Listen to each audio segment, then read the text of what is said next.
أعوذ بالله من الشيطان الرجيم. بسم الله الرحمن الرحيم. الرحمن علم القرآن خلق الإنسان علمه البيان. الشمس والقمر بحسبان والنجم والشجر يسجدان والسماء رفعها ووضع الميزان ألا تطغوا في الميزان وأقيموا الوزن بالقسط ولا تخسروا الميزان. والأرض وضعها للأنام فيها فاكهة والنخل ذات الأكمام والحب ذو العصف والريحان فبأي آلاء ربكما تكذبان. خلق الإنسان من صلصال كالفخار وخلق الجان من مارج من نار فبأي آلاء ربكما تكذبان. رب المشرقين ورب المغربين فبأي آلاء ربكما تكذبان. مرج البحرين يلتقيان بينهما برزخ لا يبغيان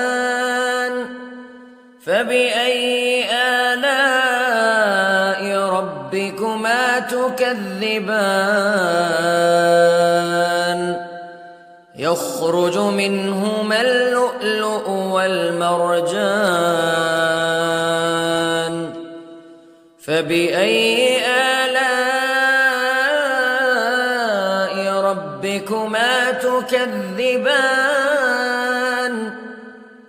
وله الجوار المنشآت في البحر كالأعلام فبأي آلاء ربكما تكذبان. كل من عليها فان ويبقى وجه ربك ذو الجلال والإكرام فبأي آلاء ربكما تكذبان.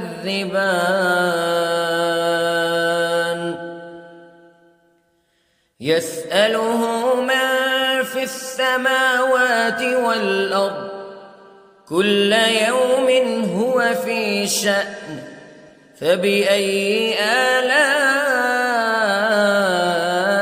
ربكما تكذبان. سنفرغ لكم أيها الثقلان فبأي آلاء ربكما تكذبان.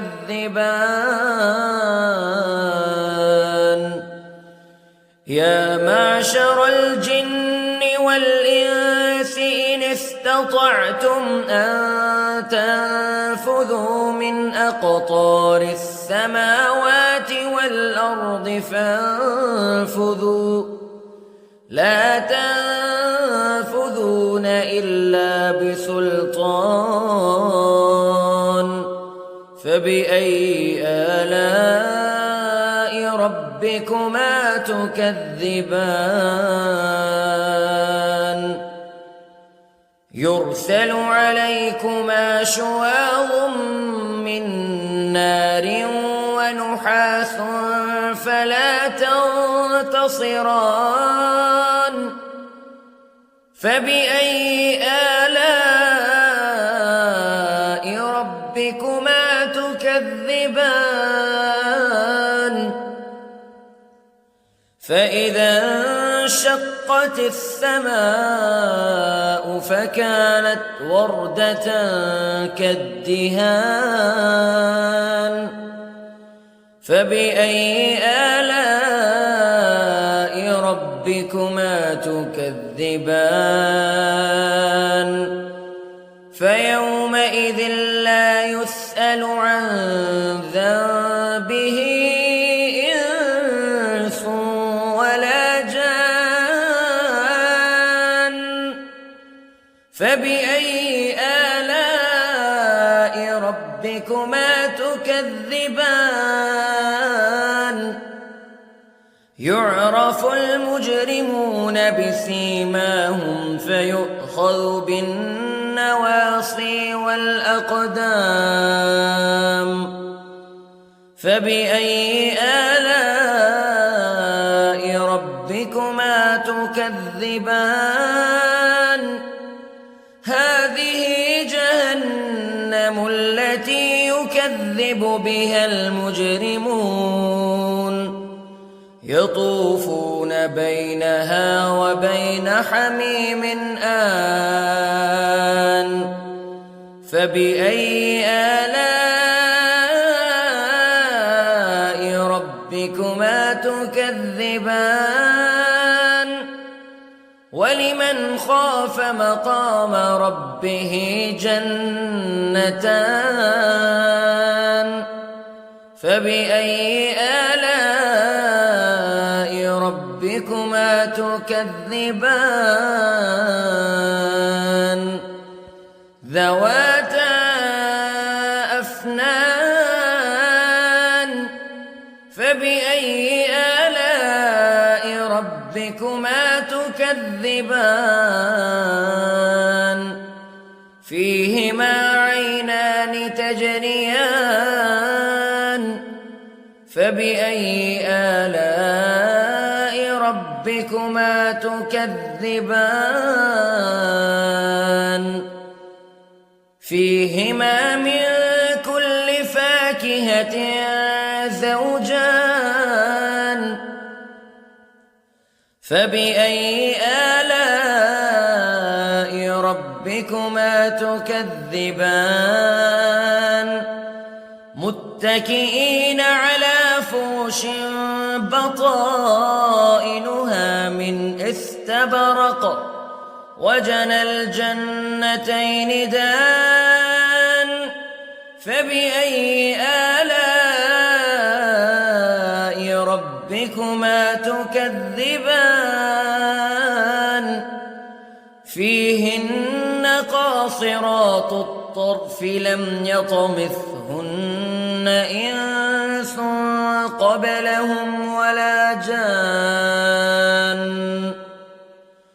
فبأي آلاء ربكما تكذبان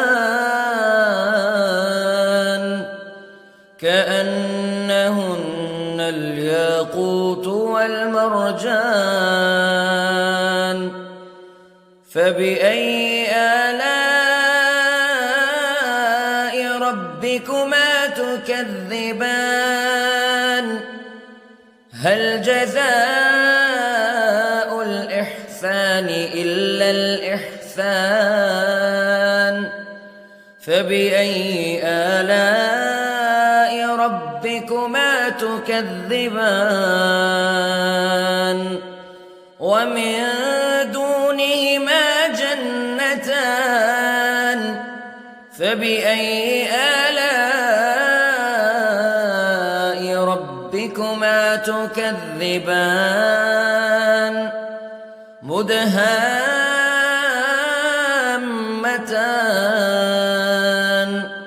فبأي آلاء ربكما تكذبان فيهما عينان نضاختان فبأي آلاء ربكما تكذبان فيهما فاكهة ونخل ورمان فبأي آلاء